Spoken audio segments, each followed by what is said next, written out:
दोस्तों, यह कहानी कलयुग की दास्तां को बयां करती है, जिसका कि नाम है 4 प्रश्न। महाभारत काल के व्यापारी द्वारा पूछे गए ये 4 प्रश्न आज की दुनिया के हालात को बखूबी बयां करते हैं। एक बार महाराज युधिष्ठिर के पास एक व्यापारी आया। उसके पास एक बहुत ही सुंदर और अद्भुत घोड़ा था। अर्जुन, भीम सहित सारे भाइयों ने जब घोड़े को देखा तो वे उस पर मंत्रमुग्ध हो गए और उस घोड़े को बेचने के लिए व्यापारी से आग्रह किया। व्यापारी ने कहा, धन की आपके यहाँ भी कमी नहीं है और मैं भी कंगाल नहीं हूँ। घोड़ा बेचना तो है, पर इसे धनी के हाथ नहीं, बुद्धिमान के हाथ बेचना है। अगर आप लोग बुद्धिमान हो तो मेरे प्रश्नों का उत्तर दें। चारों भाइयों ने व्यापारी की शर्त स्वीकार कर प्रश्न पूछने के लिए कहा।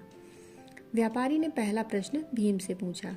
मैं रास्ते में आ रहा था तो देखा कि एक भयंकर कुआं है और उसके बीच में रस्सी से बंधा एक सिक्का लटक रहा है और सिक्के से बंधा 100 मन सोना टंगा है।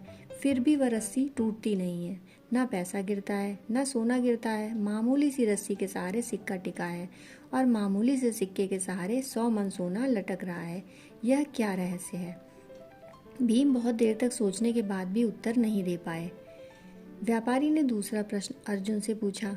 उसी रास्ते पर चलते हुए मैंने एक जगह 5 कुंड देखे, जिनका पानी अपने आप में ऊपर निकलकर बहता था। यह 4 कोनों के कुंड जब खाली हो जाते थे तो बीच का कुंड उन्हें भर देता था, पर जब बीच का कुंड खाली होता तो चारों मिलकर भी उसे भर नहीं पाते थे और वह सूखा हुआ खाली पड़ा रहता, जब तक कि उसमें स्रोत से पानी नहीं आता। इसका क्या रहस्य है? काफ़ी देर तक विचार करने के बाद भी अर्जुन जवाब नहीं दे पाए। व्यापारी ने तीसरा प्रश्न नकुल से पूछा। उसी रास्ते पर एक जगह एक गाय दिखाई दी। उस गाय ने एक बछिए को जन्म दिया, लेकिन आश्चर्य की बात यह है कि जहाँ गाय को बछिया को दूध पिलाना चाहिए, वही गाय बछिया का दूध पीने लगी। इसका क्या रहस्य है? काफ़ी सोच विचार करने के बाद भी नकुल उत्तर नहीं दे पाए। तब व्यापारी ने चौथा और अंतिम प्रश्न सहदेव से पूछा। व्यापारी ने कहा, उसी रास्ते आते मुझे एक विचित्र पक्षी दिखाई दिया, जिसके पंखों पर वेद का श्लोक लिखा हुआ था और मुख से वेद मंत्रों का उच्चारण कर रहा था, लेकिन पास ही मांस का ढेर लगा हुआ था। एक बार मंत्र उच्चारण करने के बाद वह चोंच भर मांस खा लेता था और फिर मंत्र उच्चारण करने लगता। मंत्र खत्म होते ही मांस खाता और फिर श्लोक बोलने लगता। इसका क्या रहस्य है? काफ़ी सोचने के बाद भी सहदेव उत्तर नहीं दे पाए और वे मौन खड़े रहे। तब उस व्यापारी ने कहा, हे धर्मराज, यदि आप इन चारों प्रश्नों का उत्तर सही सही देंगे तो आपको घोड़ा भी मिल जाएगा और आपके चारों भाई भी मूर्ख कहलाने से बच जाएंगे।